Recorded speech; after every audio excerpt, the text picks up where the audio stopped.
Du grand n'importe quoi cet OM. Je te le dis. C'est du n'importe quoi ce que j'ai vu ce soir. Nah, t'as pas le droit, t'as pas le droit. Tu peux pas me faire une catastrophe comme ça. T'as pas le droit. À un moment donné, je te prends l'exemple de ces 5 matchs amicaux.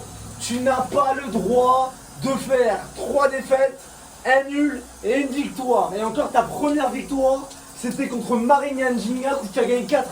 Sinon, c'est tout. C'est-à-dire que tu affrontes Norwich, tu perds 3-0. Après, tu affrontes Middlesbrough, tu perds 2-0.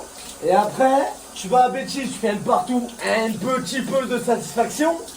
Et là, qu'est-ce que tu nous fais? Je mets un peu plus froid parce qu'à un moment donné, c'est bon, le chaud, j'en ai marre. Qu'est-ce que tu fais contre Milan? À la première, en 45 minutes, tu n'as plus existé. Ah, j'en ai marre. Oh, elle va être très longue cette saison. Ça va être vraiment très long. Oui, effectivement, c'est... Ah, j'en ai marre. À un moment donné, c'est bon. Ça me casse les couilles de voir toujours un OM pas percutant. Voilà, on est vraiment par rapport à eux. Ce soir, mais laisse tomber, il n'y a aucune différence. Eux, ils ont vraiment des joueurs qui ont l'envie, qui ont vraiment la rage. Et tu l'as vu, en 45 minutes, ils sont éteints. Et tu n'as pas fait un seul tir en première mi-temps.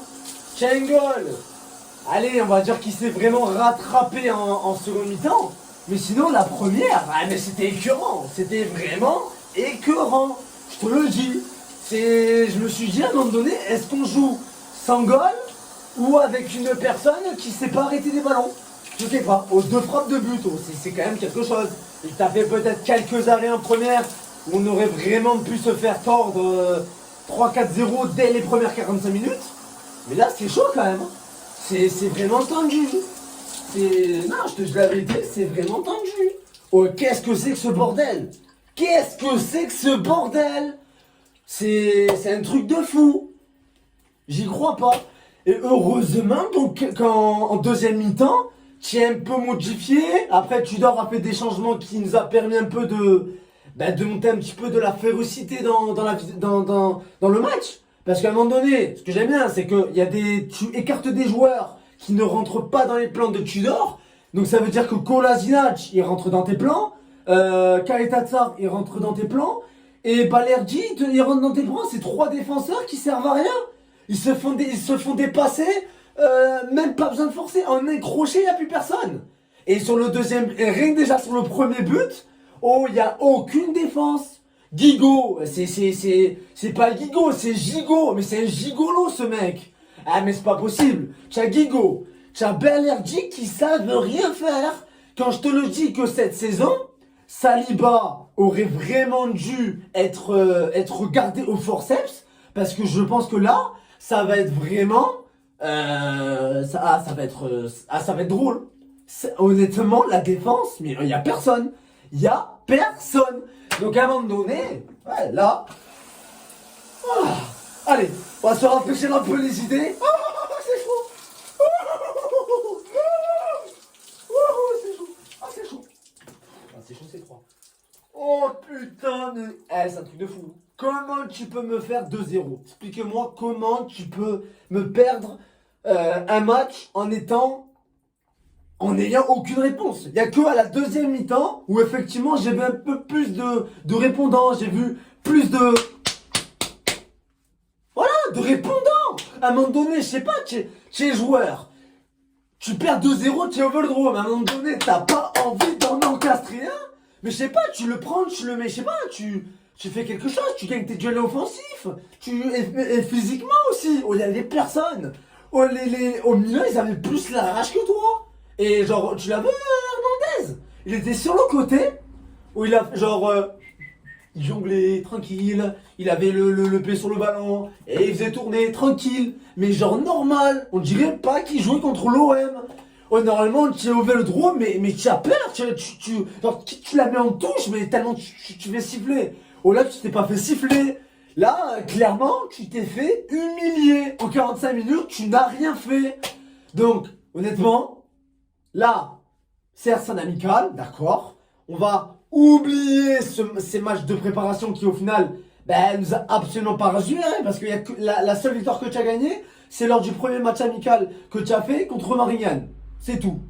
Donc, à un moment donné, je sais pas, pose-toi des questions. Parce que Norwich et Middlesbrough, excusez-moi, mais c'est pas des clubs qui sont très dangereux à affronter. Ou alors, vraiment, soit c'est nous, on a le niveau en dessous de ces deux équipes, ou alors vraiment, c'est que, je sais pas, on a fait 5 matchs éclatés, mais vraiment éclatés.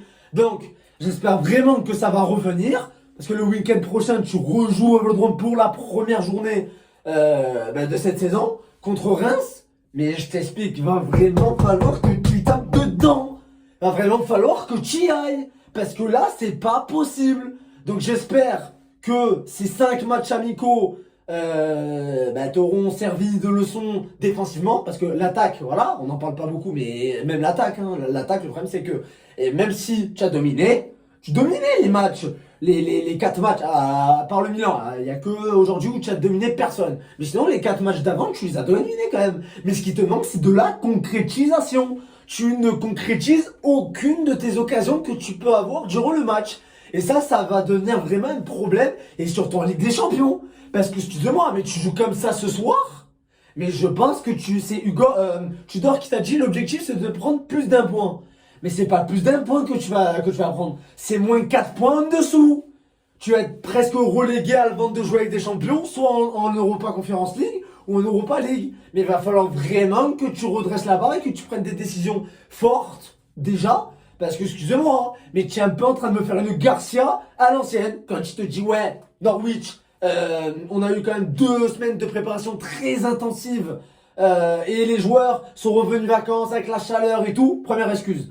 Contre Middlesbrough, il te dit, après la défaite, deuxième fois, c'est pas nous qui avons choisi nos matchs de préparation. On pensait pas que ça allait être aussi difficile que ça. Mais est-ce que ça, c'est vraiment un discours d'entraîneur? Est-ce que ça, c'est vraiment quelqu'un qui a de l'ambition cette année pour nous apporter, pour nous apporter au plus haut niveau? À un moment donné, je sais pas, tu as l'Olympique de Marseille entre tes mains et tu me sors ça comme excuse. Donc j'espère vraiment que là, dès le week-end prochain, tu vas vraiment te dire, bon, là c'est bon, on va se poser tranquille. On joue Reims, on va les taper et on va continuer un petit peu à enchaîner les matchs, etc.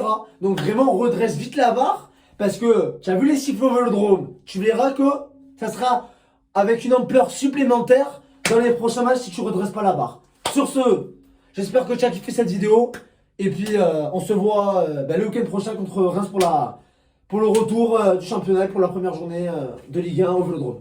Ciao!